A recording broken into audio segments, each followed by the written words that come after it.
대부분 투잡, 쓰리잡을 뛰시는 분들이 좀 솔직히 많이 있어요. 이 부업이라는 문구가 훅 들어오게 되죠. 힘든 사람들한테. 조금의 용돈이나 아마 이제 하겠다고 했는데 약간 미끼였고.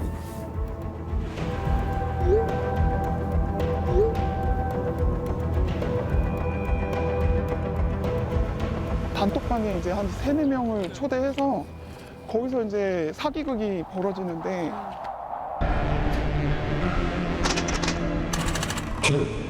하시겠습니까?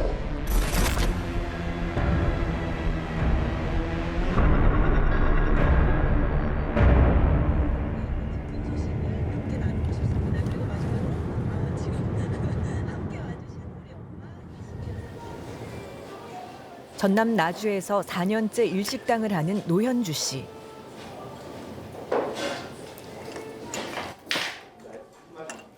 한창 바쁜 점심시간이지만 혼자 손님들을 응대합니다. 판매시 줄이다가 작년부터 제가 혼자 하기 시작한 거야. 그래서 홀서빙도 혼자 다 하고 치우고 뭐 세팅하는 것도 이런 거 혼자 다 하고. 어려움 속에서도 정성을 다해 키워낸 식당. 하지만 지난해 겨울은 유난히 혹독했습니다. 이게 12월 때예요. 이렇게 있었다가 이렇게 있었다가 여기 무한 여객기 사고로 인하여 12월 달에 힘들어지고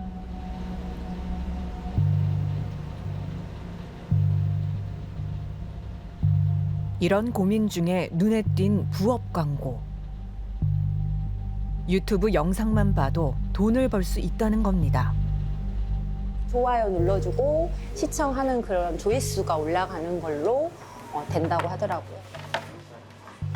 동영상을 시청한 걸 캡처를 해서 사이트에 올려주면 거기에서 바로 한 편당 최하는 뭐 500원짜리부터 최고는 8,800원까지 있어요. 한 편당. 그래서 그거 보고 올려주면 제 눈에 보이게끔 이렇게 적립금이 쌓이고 그걸 바로 제 통장으로 인출을 바로 할 수 있었고, 그래서 당연히 거기에 대해서 의심은 하지는 않았던 것 같아요.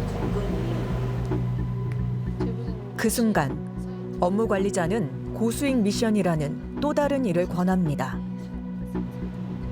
VIP 팀원들과 함께 가상화폐 구매를 하면 높은 수익을 보장한다는 겁니다. 그렇게 초대된 VIP 대화방. 100% 수익을 돌려준다는 공지와 함께 수익 인증이 쉴 새 없이 올라오고 있었습니다. 280만 원 정도 벌었다고. 너무 감사합니다. 이제 이렇게 막 오더라고요. 그러니까 그거 보니까 저는 더 맞는 거구나. 이제 그래서 넣게 된 거고. 일 자체도 간단했습니다. 그들이 가입하라는 사이트에서 지시에 따라 금액과 상승 등 버튼 3개만 누르면 성공.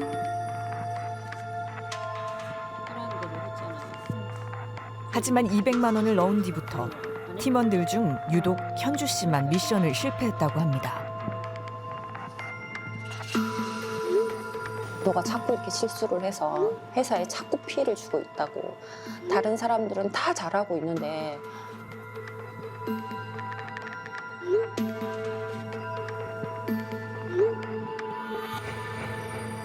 저도 제가 그렇게 잘못 누른 건 줄 알았어요. 그러면 어떻게 해야 됩니까? 했더니 500만 원을 지금 넣어라.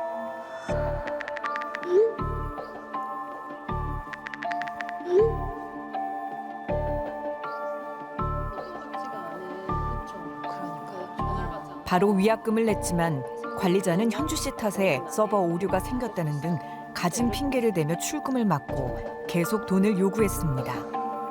이것도 시간이 지났다고 또 돈을 넣어? 네네. 그래서 이제 배가 된 거예요. 그러면 1,000만 원을 또 내야 된대요. 이런 식의 수법이 돼서 결국은 또 1,000만 원을 또 마련해서 놓고 마지막에 1,665만 원까지 해서 3,500만 원 정도가 됐던 것 같아요. 보내는 일밖에 못한다. 피해를 받은 그 돈에 대한 건 다 돈 세탁이 이미 다 끝났기 때문에 취업 준비 중 용돈벌이를 찾던 주영 씨도 같은 방식으로 돈을 잃었습니다. 그래서 제가 받은 그 접어서 포장하는 막 그런 거였거든요. 이런 건 할 수 있겠다 싶어서 들어가 봤더니 이제 그런 손재주 알바를 할 거냐 아니면 영상 캡처만 해서 이제 올리면 수익을 얻는 방식이 있는데 그걸 할 거냐 이렇게 물어보는 거예요.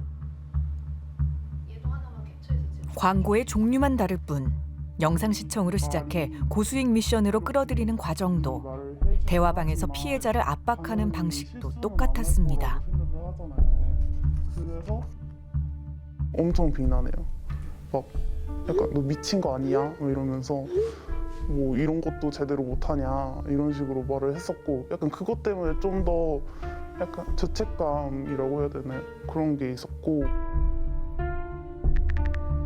전문가들은 함께 고수익 미션을 한 대화방 팀원들도 사기 일당일 가능성이 크다고 말합니다. 그러니까 사실 피해자 하나에다가 나머지 다 사기꾼들입니다. 가스라이팅의 어떤 심리 구조를 갖는 겁니다. 자신에 대한 확신이 떨어지죠. 그럼 잠깐 떨어지면 이제 그 사람들이 시키는 대로 따라가게 되죠. 이게 나를 못 믿으니까.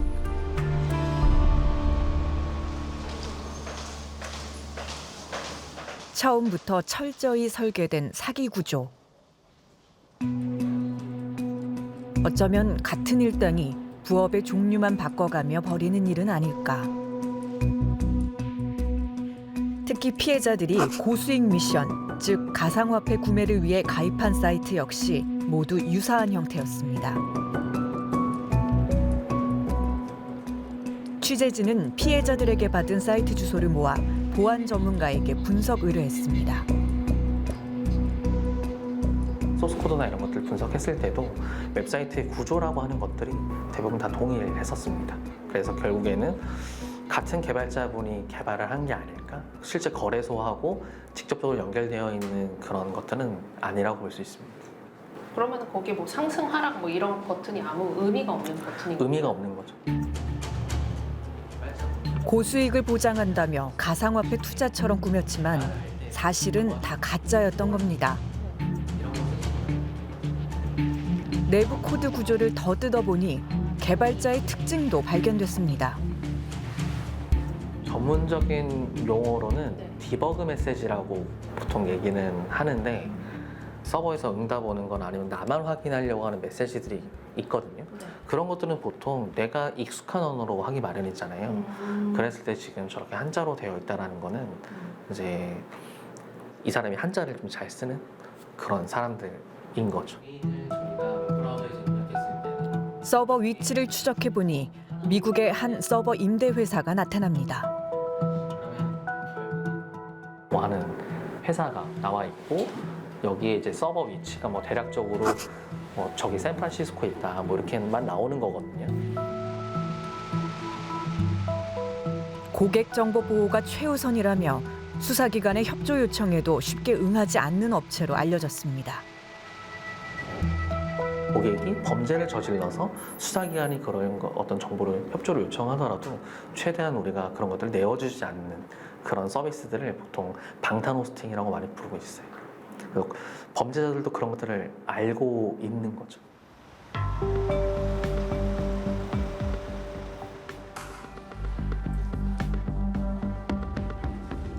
취재진은 직접 부업 사기로 의심되는 광고에 지원해 접근해 보기로 했습니다.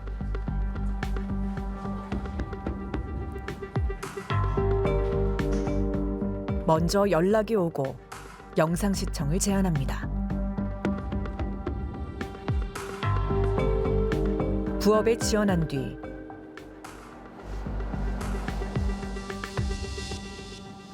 영상 시청 19번, 10만 원짜리 소액 미션을 한 번 진행했고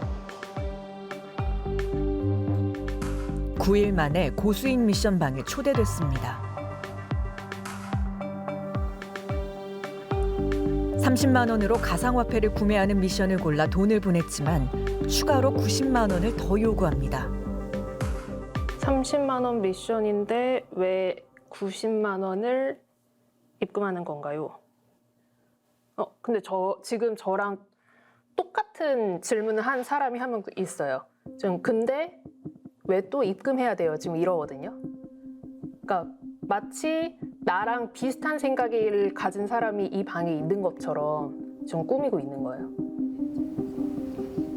결국 선금 120만 원이 들어갔고 단체로 가상화폐를 사는 고수익 미션이 시작됩니다.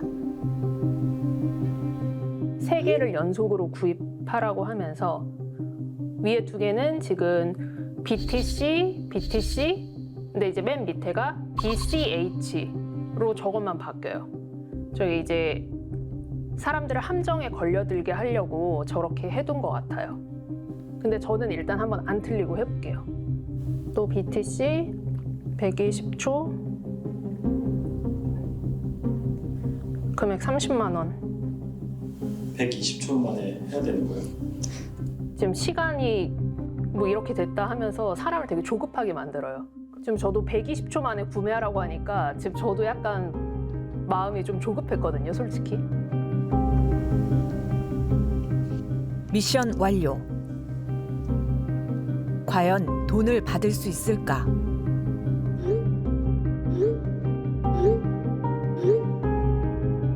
지금 저 빼고 나머지 사람들이 전부 다 막 기다렸다는 듯이 뭐가 잘 진행이 안 되고 있다고 막 얘기를 하고 있어요. 근데 저는 지금 무슨 일인지 이게 모르겠거든요. 곧이어 관리자가 오류가 났다며 공지하고 팀원들이 술렁입니다. 비난할 준비를 하죠. 이제 아마 저한테 뭐라고 할 것 같은데 하지만 예상과 달리 팀원 중 한 명이 실수했다고 나섭니다. 저는 지금 제 탓을 할 줄 알았는데 갑자기 이제 이 팀원 중에 한 명 때문에 데이터에 오류가 생겼다. 그러고 있어요. 지금 저희가 만난 피해자들이랑은 좀 다른 수법이거든요.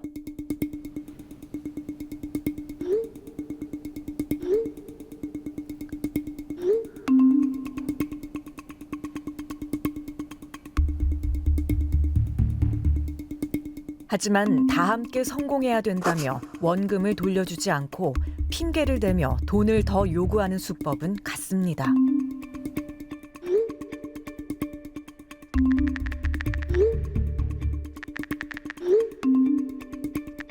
따져 묻자 다른 팀원들이 입금 인증을 하며 추가 송금을 유도합니다.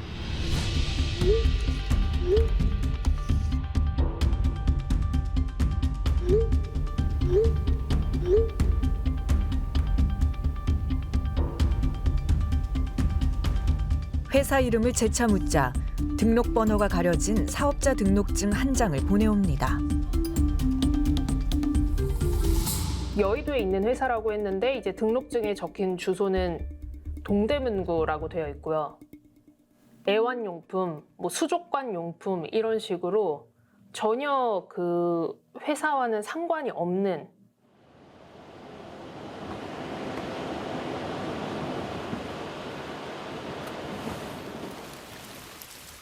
사업자 등록증에 적힌 주소지.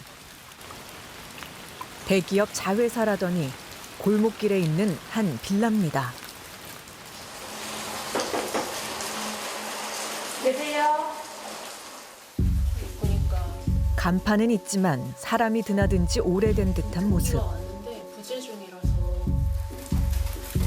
글쎄, 잘 많이 비죠 거기? 그래, 본 적은 별로 없었어. 알겠습니다. 감사합니다. 문을 닫은 업체에 사업자 등록증을 도용한 걸로 보입니다.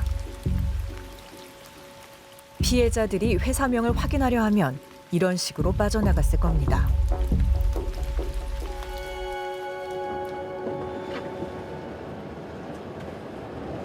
돈의 흐름을 따라가면 이들을 잡을 수 있을까? 취재진은 한 남성으로부터 단서가 될 만한 제보를 받고 그를 만나보기로 했습니다.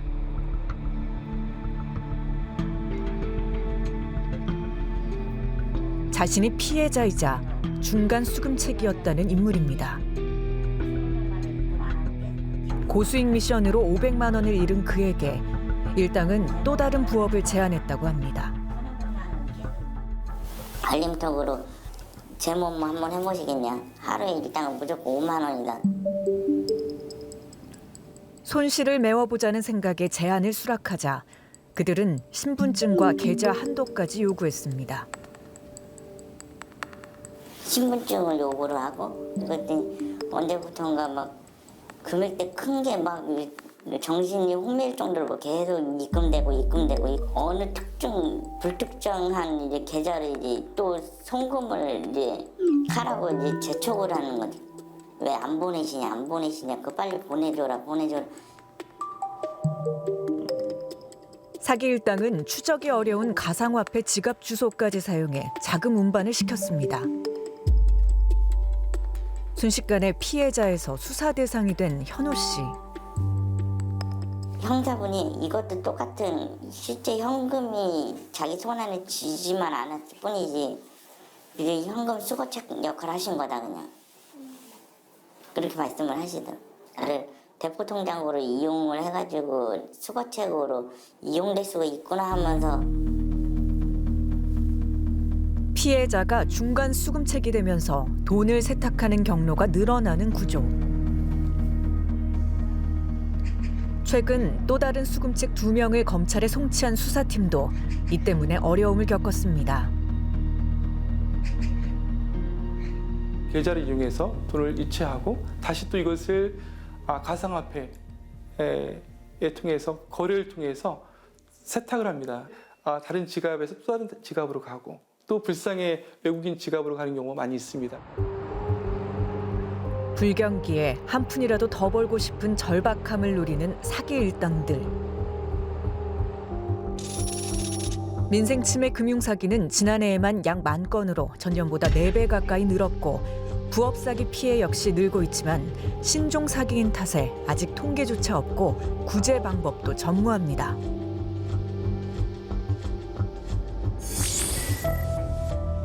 보이스피싱의 경우 범죄 계좌를 동결하고 피해금을 돌려받을 수 있는 법적 보호장치가 있지만 부업 사기는 일을 하고 대가를 받는 것처럼 꾸민 행위로 법 조항에서 제외되기 때문에 사실상 아무런 보호를 받을 수 없는 겁니다. 21대 국회에선 신종 사기 사건도 지급 정지 요청을 할 수 있도록 하는 사기 방지 기본법이 발의됐지만 부처 간 이견으로 법사위를 통과하지 못했습니다.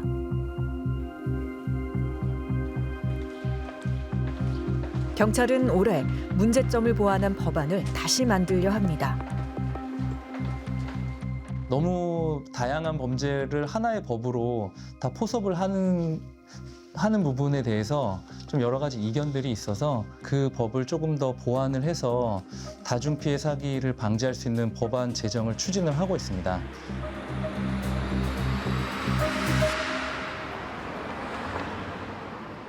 경찰서를 찾은 한 여성. 저기 법원에 뛸 서류 어디서 띄는 거예요? 제가 신고한 사기건에 대해서 민사하려고 하는데 지난해 부업 사기로 1억 7천만 원을 잃은 오정현 씨. 이 돈을 찾아주겠다며 접근한 남성에게 또 피해를 당했습니다. 자신도 부업 사기 피해자라며 다가왔다고 합니다. 경찰들 하는 거 계속 이제 믿고 따르다 보면 나중에 이제 전혀 우리한테 득이 될 게 하나도 없다. 저기 아는 지인이 있는데 그분한테 80만 원을 줘서 불법으로 자기는 그렇게 해서라도 받았다. 당연히 거짓말이었습니다. 여기 계좌를 추적할 의사나 능력이 없는 자였다 뭐 이렇게 써 있네요. 그렇죠? 저희 사건은 보이스피싱으로 분류가 안 돼서 지급 정지가 안 된다. 이제 지푸라기라도 잡는 심정으로 이제 이 사람 얘기가 진짜일 수도 있겠다. 이제 믿음이 가기 시작한 거예요. 결국 2천만 원을 또 잃었습니다. 법의 사각지대를 파고드는 사기. 피해는 계속되고 있습니다.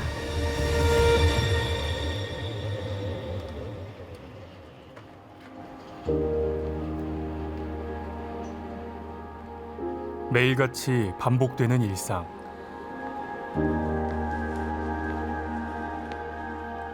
하지만 누군가에겐 또다시 낯선 하루가 시작됩니다. 조금씩 사라지는 기억. 마음은 완전히 그냥 무너지는 마음이죠. 세상과 단절하기엔 아직 이른 사람들. 한 가정의 아버지로서, 남편으로서, 또 아들로서 어떤 역할들을 했던 사람이란 말이에요. 끝나버렸던 이유는 그냥 아무것도 할 수가 없고 갈 데도 없고. 치매 환자가 아닌 여전히 나로 기억되고 싶은 그들의 바람은 이루어질 수 있을까? 치매는 개인의 문제가 아니라 사회의 이야기입니다. 치매 환자와 가족을 바라보는 시선이 따뜻해질 때 숨어있지 않아도 되고 우리 사회는 더 안전하고 따뜻한 공동체가 될 수 있습니다.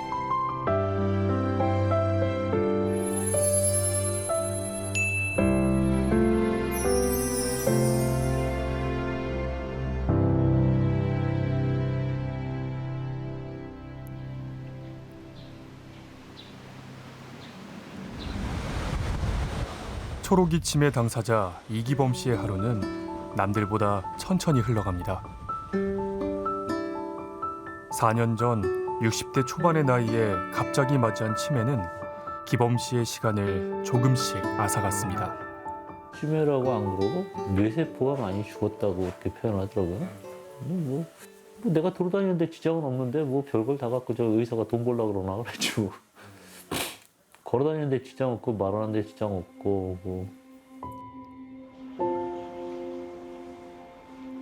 40년 공무원 생활을 마치고 은퇴한 지 얼마 지나지 않은 시점이었습니다. 치매는 기범 씨의 성격도 기억도 이후 삶까지도 모두 바뀌어버렸습니다. 느닷없이 화를 내서 자고 일어나가지고 누가 건드린 것도 아닌데 막 일어나갖고 애들 욕하고 그러니까 제가 당신 왜 그래? 아니 밤새 뭐 꿈을 꿨어? 왜 그래? 막 이러고. 일상의 대부분을 집안에서만 보내는 기범 씨. 밖으로 나가고 싶지 않을 뿐이라고 하지만 집으로 돌아오는 길조차 기억에서 흐릿해진 지 오래입니다. 길을 못 찾으니까 어느 날부터 안 나가더라고요. 여기 처음에 왔을 땐 나갔어요. 속옷바람에도 나가갖고 내가 저 문 나가서 얼른 그냥 잡아 끌어들여갖고 옷 입고 나가라고 내보낸 적도 있고. 이 사람 몰라? 친구와의 만남도 이제는 누군가의 도움이 없으면 쉽지 않습니다. 사람 두리두리하게 생겨갖고 누군지 모르겠어 나도. 그 친구들 만나서 수다도 좀 떨고 애들 소식도 좀 알아보고 술도 좀 거하게 한잔 먹고 그러고 싶은데 지금 거기 가면 또 아예 잊어버릴 것 같지 못 가게 하니까 그게 문제지. 교육청에서 합의를 해버렸어. 우리가 그렇게 가니까. 모처럼 시도한 외출. 시작부터 순탄치 않습니다. 각국을 위반하고. 집안에 두고 온 물건을 다시 들고 오려고 해도 비밀번호가 기억이 나지 않습니다.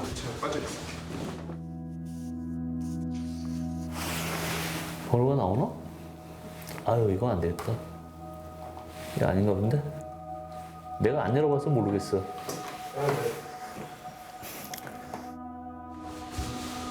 결국 포기하고 내려가는 길. 이번엔 승강기 버튼을 누르는 일이 발목을 잡습니다. 1층이 어디냐? 엄마? 이건가? 아이고 씨. 눌러야 되는데? 3 2 1이 어디 있어? 어이 이건가? 조금 있는 대로 전국적으로 파기. 의사소통도 걸음걸이도 겉으로 보기엔 큰 문제가 없어 보이지만 순간순간 단절된 기억은 그의 상황을 말해주고 있습니다. 산책하려고. 제가 이제 사람들한테 이제 뭐 이런저런 얘기할 때 겉으로 보기에는 멀쩡해 보인다 막 이렇게 얘기를 하니까 답답한 거야. 웬만한 것들은 그 앞에 놓고도 그걸 몰라요. 앞에 놓고도 얼른 그걸 기억을 오늘 못하는 것 같더라고. 뭐라는 거는 인지가 안 되는 거예요. 65살 미만, 비교적 젊은 나이에 발병해 젊은 치매라고도 불리는 이른바 초록이 치매 당사자는 7만 7천여 명. 치매는 노인의 병이라는 통념과 다르게 초록이 치매 당사자는 전체 치매의 7.7%를 차지하고 있습니다. 그 수도 15년 전 17,000여 명보다 4배 이상 많은 것으로 나타났습니다. 요즘은 이제 많이 홍보가 되고 치매에 대한 일반적인 어떤 배경 지식이 늘어나면서 이제 병원을 오는 비율이 많아졌고요. 우리 생활 습관의 변화, 또 만성 질환의 어떤 증가, 이런 부분들이 또 초록이 치매 환자의 유병률의 증가와 관련이 있을 것으로 그렇게 생각이 되고 있습니다. 초록이 치매는 노인성 치매에 비해 병의 진행 속도가 빠를 뿐 아니라 젊은 나이에 발병하기 때문에 주변 사람들도 인식하기 어렵습니다. 초록이 치매 환자분들은 많은 분들이 아직도 사회적으로 활발하게 활동하는 경우가 많으세요. 직장을 갖고 있다든지, 뭐 자녀를 돌보고 있다든지, 뭐 여러 가지 측면에서. 그런데 이제 이 업무 기능이 떨어지기 때문에 직장에서의 어떤 반복되는 업무 실패, 효율의 저하, 그리고 낙인의 증가, 이런 것들이 이제 있을 수 있겠죠.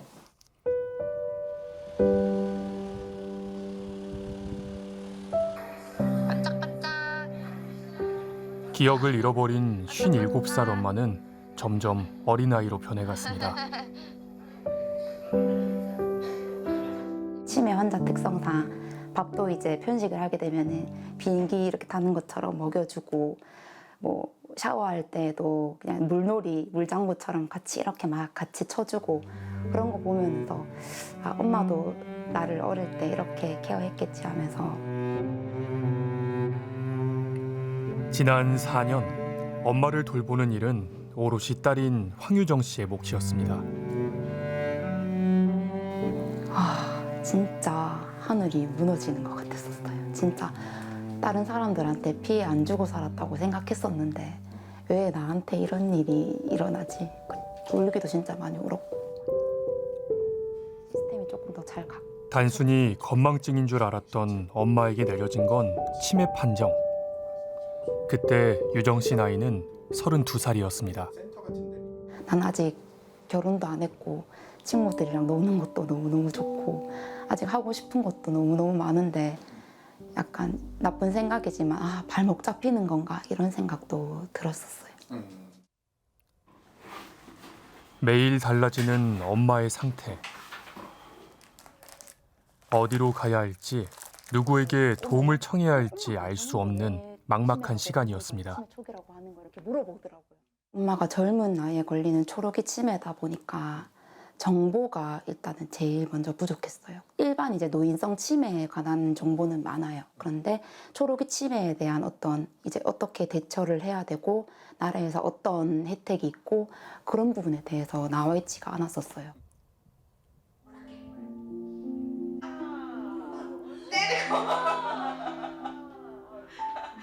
한쪽 팔꿈치가 땅에 초록이 치매에 대한 돌봄 필요성이 증가하며 정부도 이들을 위한 재활 프로그램과 일자리 개발 등 대책 마련에 나섰습니다. 하지만 일선 치매 관리 현장에선 초록이 치매에 대한 낮은 인식 탓에 적절한 지원이 여전히 부족합니다. 초록이 치매 환자들을 위한 인프라가 사실 그다지 깔려지지 못했고 뭐 이용한다 할지라도 어르신 중심으로 쌓여진 서비스 공급 방식에 그냥 따라갈 수밖에 없는, 사실 지금까지 그렇게 오다 보니까 현저히 현장 관계자들도 거기에 대한 사실은 어떻게 해야 될지에 대한 그 방향성을 갖고 움직이기가 좀 쉽지 않은 상황이다. 인지력이 점차 사라질 뿐 신체 능력은 대부분 유지되고 있는 초록이 치매 당사자들로선 치매 안심센터 이용을 주저할 수밖에 없습니다. 초록이 치매 환자분들은 신체적으로는 굉장히 건강한 경우가 많거든요. 그러니까 이 노년기 치매 환자분들한테 제공되는 요양 서비스 자체가 질적으로 내용적으로 전혀 안 맞는 경우가 많습니다. 실제로 지금 초록이 치매와 같이 이 포지션은 작지만 그럼에도 불구하고 전문적인 서비스 개발을 위한 노력은 저는 공공이 그 역할을 해줘야 된다고 생각을 하거든요. 그래서 이 치매 안심센터가 인큐베이팅 역할을 하면서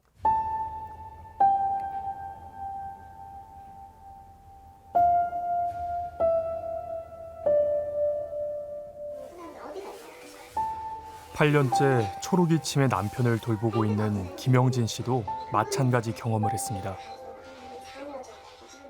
대부분 뭐 80대 어르신들이 와 계시니까 뭐 70대도 그렇게 많지 않아요. 그분들도 치매 걸렸잖아요. 그분들이 이렇게 봤을 때 이런 게 젊은 애가 와 있으니까 이런 거 너는 왜 왔냐 이렇게 되는 거지. 근데 이 사람들이 일할 수 있는 결국 남편의 간병과 함께 생계까지 모두 김 씨가 책임져야만 했습니다. 그런 게 좀 있으면 참 좋을 또 이제 그때 당시에는 애들이 그 중학교, 고등학교, 대학교 막 이랬어요. 상대방 배우자가 돈을 벌러 나가면 되는데 지금 이 치매 걸린 이 당사자를 혼자 둘 수가 없는 상황이 되는 거예요.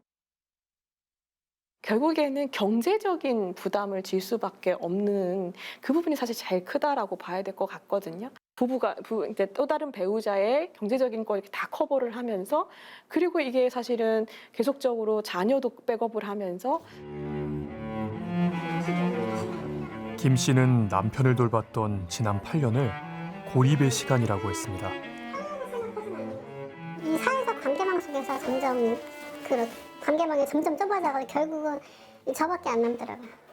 답이 없는 것 같아요. 그냥 죽을 때까지 그냥 내가 그냥 따라다녀야 돼요. 죽을 때까지. 나도 고립되고 이 사람도 고립되고.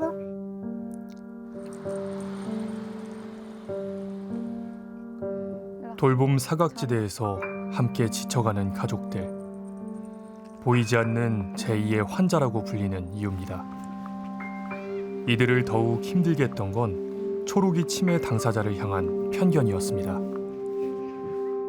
이 사람이 치매 걸렸다고 해서 사람이 아닌 건 아니죠. 그러니까 뭐랄까, 이런 얘기하면 좀 눈물이 나는데 그 국가나 사회나 어느 곳에든 친구나 뭐 부모나 형제나 누구한테도 그 있는 그대로의 모습으로 존중받지 못한다는 거. 認知症と共に生きる社会を一緒に作ろう。 39살에 치매 진단을 받았던 일본인 단노 도모후미 씨.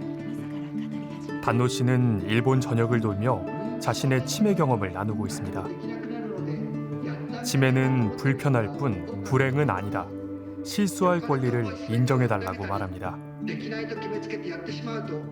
やっぱり認知症当事者の人たちが普通に今だと工夫する道具がいっぱいあるんですよね。携帯電話とかを使うことで脳の一部を補うことは私できると思ってます。そういうものを使ってどんどん表に出てって普通に生活することが変形を変えるんじゃないかなって私は思ってます。 자동차 영업사원이었던 단노 씨는 초록이 치매 판정 후 회사의 배려를 받아 다른 부서로 옮길 수 있었습니다. 이제 그는 전보다 조금 느리고 더딜 뿐 여전히 자신의 역할을 할 수 있다고 이야기합니다. できることを奪わないでほしいと思っております。そして皆さん心配かもしれないけど信用してあげて先回りの行動を防ぐことが一番大切ではないかなと思っております。 치매 환자 스스로 자신이 필요한 존재라고 느낄 수 있도록 만드는 것이 변화의 시작이기 때문입니다. その人と出会った時に失敗してもいいからいろんなことに挑戦してもらいたいなと思います。そうすると成功体験が生まれて自信を取り戻します。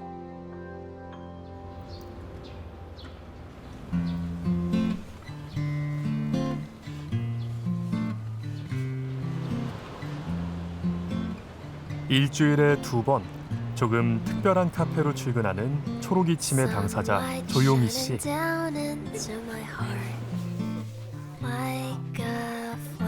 지역 치매 안심센터에 마련된 작은 카페에서 동료와 함께 바리스타로 변신합니다.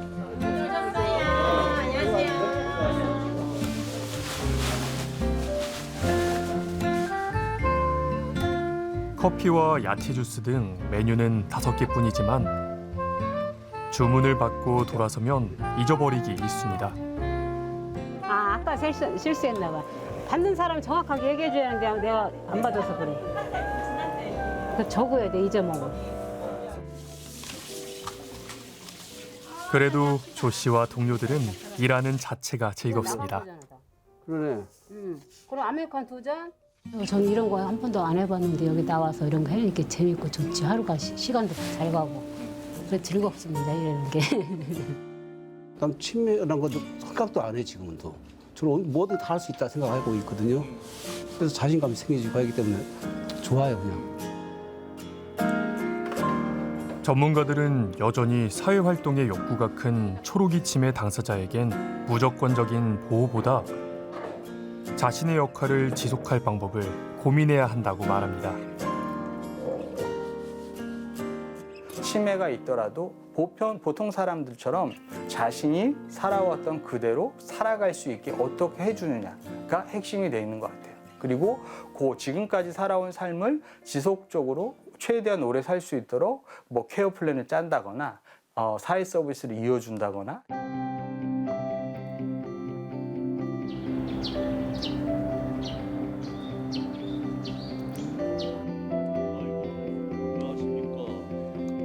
이기범 씨가 특별한 외출을 준비합니다.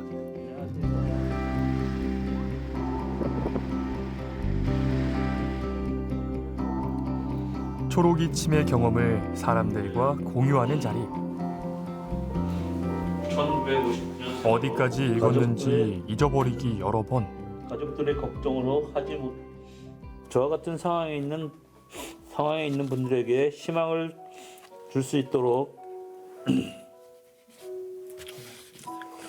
희망을 전할 수 있을 거란 생각에 이렇게 여러분 앞에 설 수 있었습니다.